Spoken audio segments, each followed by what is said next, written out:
வடக்கு மாகாண சுற்றுலா பணியகத்தின் நிதி பங்களிப்புடன் மன்னார் நகரசபையின் மேற்பார்வையில் மன்னார் நுழைவாயில் பாலத்திற்கு அருகே கடலோர பூங்கா நிர்மாணிக்கப்பட்டு வருகிறது. 8.5 மில்லியன் ரூபாய் ஒதுக்கிடப்பட்டிருந்த குறித்த பூங்காவின் நிர்மாணப் பணிகளை மேற்பார்வை செய்வதற்காக வடமாகாண சுற்றுலா அதிகார சபையின் தலைவர் உள்ளிட்ட குழுவினர் அண்மையில் சென்றிருந்தனர். கடந்த வருடம் நாங்கள் அன்னளவாக 8.5 மில்லியன் செலவில் அந்த நகர பூங்கா திட்டத்தை ஆரம்பித்திருந்தோம். அந்த நகர பூங்கா திட்டம் அண்மையில் நான் மன்னாருக்கு விஜய் கோஸ்டல் பார்க்கை நாங்கள் அங்கு காணப்படும் குறைகளை கண்டறிந்தோம், நேரில் பார்வையிட்டேன். எனக்கு அந்த திட்டத்தில் மிகவும் ஒரு அதிருப்தியான சூழல் தான் காணப்பட்டது. காரணம், அது இன்னும் முற்றுப்பெறாத ஒரு சூழ்நிலையில் நாங்கள் இந்த வருடமும் மேலும் 5.15 மில்லியன் செலவில் அந்த திட்டத்தை முழுமையாக நாங்கள் முடிப்பதற்கு எதிர்பார்த்துள்ளோம். அத்துடன் அங்கு குறைபாடு காணப்பட்ட விடயங்களை நாங்கள் மன்னார் நகர சபைக்கு தெரியப்படுத்தி மீண்டும் அந்த குறைபாடுகளை நிவர்த்தி செய்யும் திட்டத்தையும் நாங்கள் அடுத்த மாதம் ஆரம்பிக்க உள்ளோம். அந்த முற்றுப்பெறாத திட்டத்தை நாங்கள் ஜூன் மாதம் நாங்கள் ஆரம்பிக்க உள்ளோம். ஜூன் மாதம் தொடங்கி ஜூலை மாதத்துக்கு அந்த நிவர்த்தி அதாவது அந்த குறைபாடுகளை நாங்கள் முடிவுக்கு கொண்டு வருவோம்.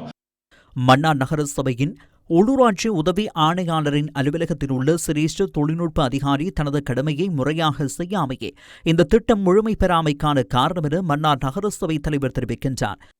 மத்திய அரசாங்கத்தினால் ஒதுக்கப்பட்டு வட மாகாணத்துக்கு சுற்றுலா பணியகத்துக்கு ஒதுக்கப்பட்ட நிதியிலே 16 மில்லியன் நிதி மன்னார் நகர சபையினூடாக இந்த சுற்றுலா பூங்கா அமைப்பதற்கு ஒதுக்கப்பட்டிருந்தது. அதிலே நாங்கள் 14 மில்லியனுக்கான வேலை திட்டங்கள் முடிவுறுத்தப்பட்டிருக்கிறது. அதிலே 2 ஒப்பந்தக்காரருக்கு அந்த வேலைகள் கொடுக்கப்பட்டது. அதிலே ஒரு ஒப்பந்தக்காரர் சரிமுறையாக தனது வேலையை செய்யவில்லை. அவரது வங்கியிலே வைக்கப்பட்டிருந்த வைப்பு தொகையை நாங்கள் நகரசபைக்குரிய தொகையாக மாற்றியிருந்தோம். அதே போன்று அவரது திட்டத்திலே அவர் செலவழித்த பணத்திலே பெரும்பகுதியான பணத்தை நாங்கள் தண்ட பணமாக அறவிட்டிருந்தோம் அந்த ஒப்பந்தக்காரருக்கு எதிராக.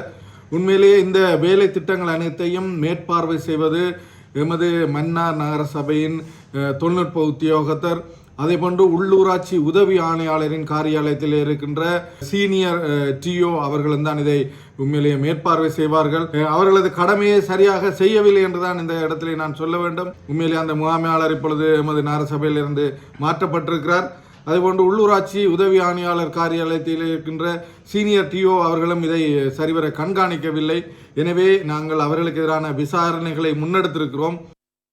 இதனிடையே குறித்த திட்டத்தை முன்னெடுத்த ஒப்பந்தக்காரர்கள் தரமற்ற பொருட்களை பயன்படுத்தி இதனை முன்னெடுத்துள்ளதாக வடமாகாண சுற்றுலா அதிகார சபையின் தலைவர் கலாநிதி ஜி விவேகானந்தன் நியூஸ் ஃபர்ஸ்டுக்கு தெரிவித்தார்.